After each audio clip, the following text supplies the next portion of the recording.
Next student हमारे पास जो है ड्रग टू ड्रग इंटरेक्शन है, उसमें देखें या फार्माकोकाइनेटिक इंटरेक्शन होगी या फार्माकोडायनामिक इंटरेक्शन होगी, या मोड ऑफ ट्रांसमिशन पर, यानी जिसमें एब्जॉर्प्शन और डिस्ट्रीब्यूशन, मेटाबॉलिज्म और एक्सक्रीशन आती है काइनेटिक्स में, और फार्माकोडायनामिक्स में मैकेनिज्म ऑफ एक्शन आता है कि कैसे एक ड्रग दूसरे इफेक्ट को कैंसिल करता है।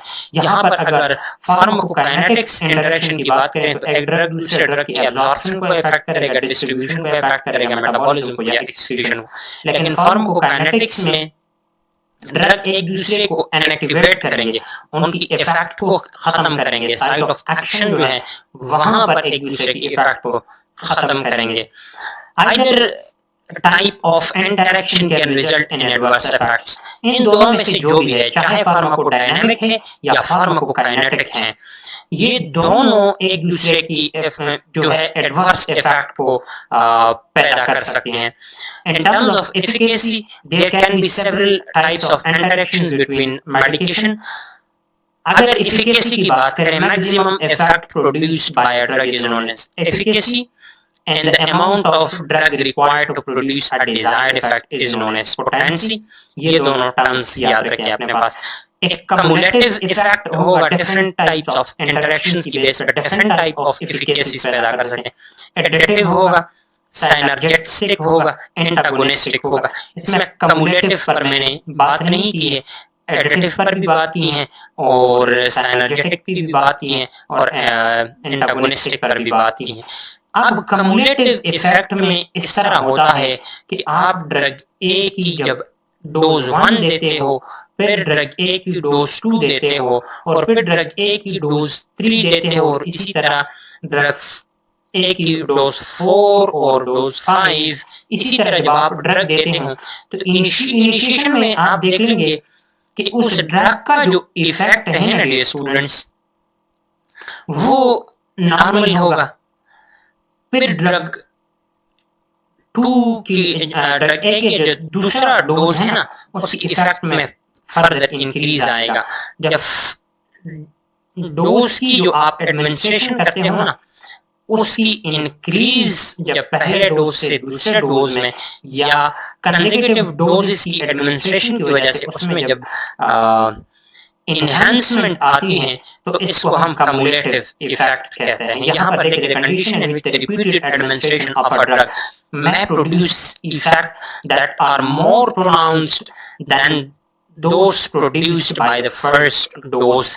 यानी इसका मतलब ये है कि वो कंडीशन जिसमें रिपीटेड डोजेस की एडमिनिस्ट्रेशन की वजह से पहले डोज के मुकाबले में जो आखिरी डोज आपने दिया है उसकी इफेक्ट ज्यादा हो, तो इसको हम क्या कहेंगे, इसको हम कम्युलेटिव इफेक्ट कहते हैं। फिर उसके बाद आते हैं students additive effect. Additive effect में when two drugs are given in combination and the effect in the sum of their total effect is equal to that of their individual effects is known as additive effect। For example, 30% is equal to 30%, इसमें मैंने पहले बात की। अब synergetic effect क्या है कि when two or more drugs are given in the combination and the sum of their total effect is greater than the sum of their individual effects is known as synergistic effect। जहां पर मैंने बात की थी कि 30% is now enhanced into 50%, this is known as synergistic effect।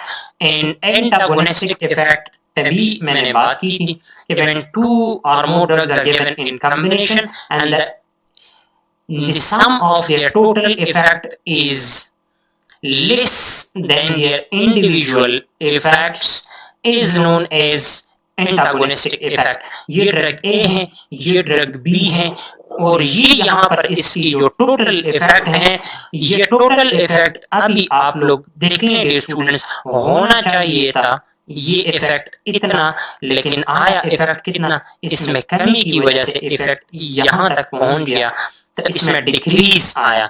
इसको हम antagonistic effect कहते हैं। अब नर्स की रिस्पॉन्सिबिलिटीज क्या है वो याद रखे, फार्माकोकाइनेटिक्स और डायनामिक्स अब जो हमने पढ़े ड्रग्स की। अब नर्स क्या करेगी या किन बातों का ख्याल रखेगी? सबसे पहले इंश्योर करें कि the drug you are about to administer is the correct drug, the route is the right route of administration, and the dose is effective dose or the right dose, कि आपने डोज भी सही उठाया, आपने drug भी सही उठाया और रूट ऑफ एडमिनिस्ट्रेशन भी आपने सही ही चूज किया। इसके साथ साथ जब भी आप कोई पेरेंटल मेडिकेशन दे रही हो, ट्रीटमेंट दे रही हो या मेडिकेशन कर रही हो, तो एलर्जी की हिस्ट्री के बारे में मस्ट आपने पूछना है। इसके साथ साथ आपने वंस ड्रग्स एडमिनिस्टर किए, एज नर्स आपकी जिम्मेदारी बनती है कि आप एडवर्स इफेक्ट्स देख लें एक ड्रग की।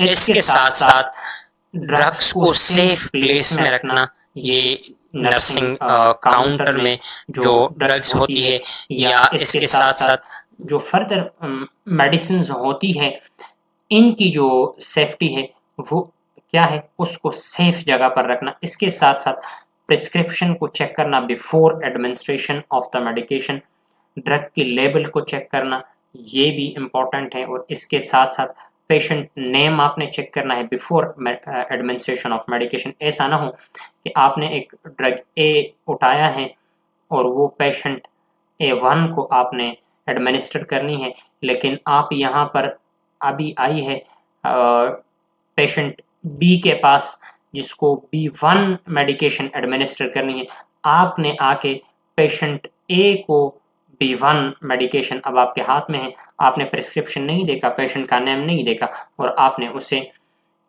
B1 यानी दूसरे पेशेंट की जो मेडिकेशन थी वो आपने इसको एडमिनिस्टर कर दिया और ये आपने इस पेशेंट बेचारे को एडमिनिस्टर कर दिया। तो इसकी जो इम्पोर्टेंट ये चीज़ें हैं, इनका ख्याल आपने रखनी है। प्रिस्क्रिप्शन प्रॉपरली आपने चेक करनी है, नेम उसमें आपने चेक करना है, ड्रग की नेम चेक करनी है, ड्रग लेबल में ऊपर सारे डिटेल्स मौजूद होते हैं, ड्रग का नेम, डोज, डोजेज और डोजेज फॉर्म, ये सारी चीज़ें आपने चेक करनी है। Now dear students, these are the references of this chapter. If anybody is having any question, so your questions are entertained with joy and happiness.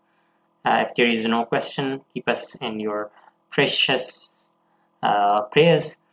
See you soon in the next lecture. Till that, goodbye.